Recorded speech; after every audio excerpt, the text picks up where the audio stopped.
Mubagrakon Agoni Bitarbon Ansio Talineka Hasni Montreogra Dr. Manisha.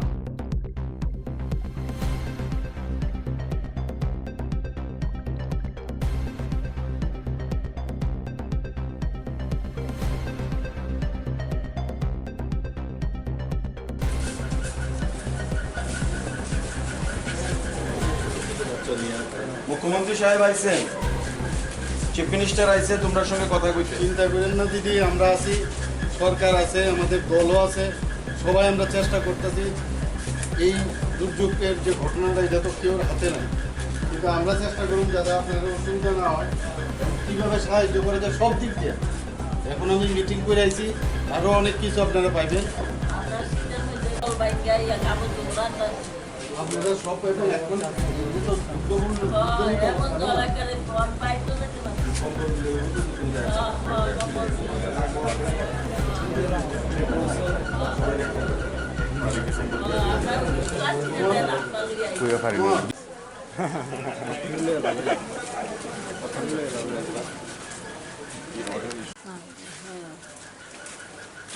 আমরা সব ব্যবস্থা করতেছি, দেখছি তো। আর ওখানে যা করতেছে না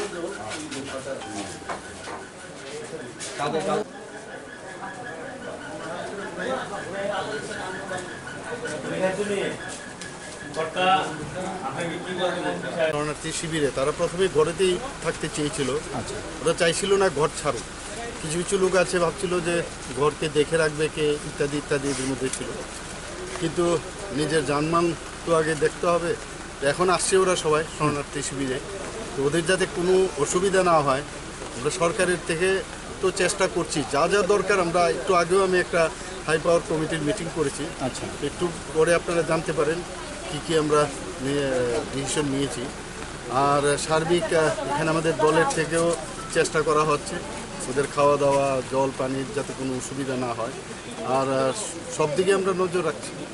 সামগ্রিকভাবে এগুলো তো বলছি যে আমাদের যে ডিজাস্টার ম্যানেজমেন্টে কতগুলো গাইডলাইন আছে, সেই গাইডলাইন্সের উপর ভিত্তি করে আর্থিকভাবেও ইনস্ট্যান্টলি সাহায্য করার কথা আজকে আলোচনা হয়েছে এবং সেইভাবে গাইডলাইন মেনেই সেগুলো দেওয়া হবে।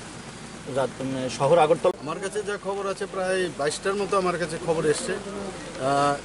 অনেক জায়গায় বেশি, অনেক জায়গায় কম, কিন্তু শরণার্থী শিবিরগুলো এইভাবেই যেখানে ডিমান্ড আছে সেখানে আমরা শরণার্থী শিবির বলেছি। যদি দুজনও থাকে সেখানেও যেন শরণার্থী শিবির করে। মূল শহর